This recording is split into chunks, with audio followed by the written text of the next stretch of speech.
Ipapakita ko sa inyo ngayon itong project na to. Supply ng roofing lang nakuha ko dito. At binalikan natin to dahil o-order uli ng spandrel.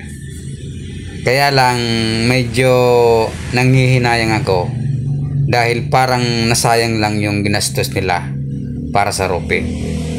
Halos inabot din to ng 80,000 plus sa materyales lang. At ang masama nito ay ito ang resulta. Sa palagay nyo, tama kaya itong ginawa nila?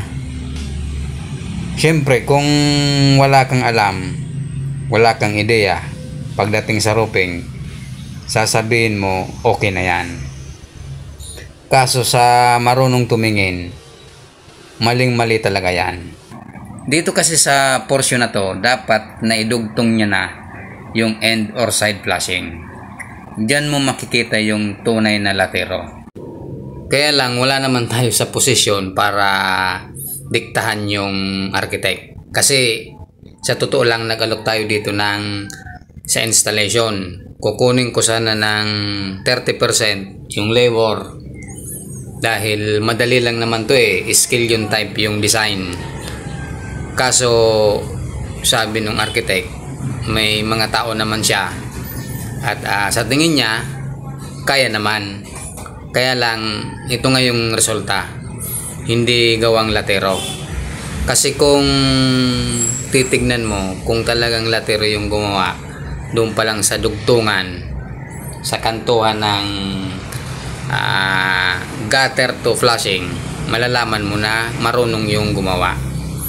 So anyway, susukatan natin dito yung panibagong sa kisame.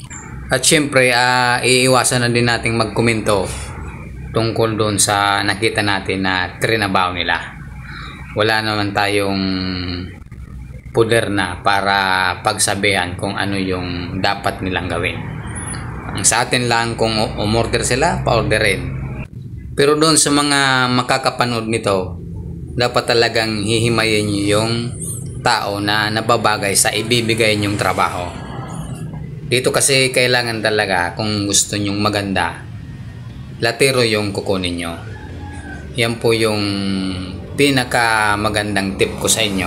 Kasi masasayang lang yung pera na pinambili nyo ng napakagandang yero.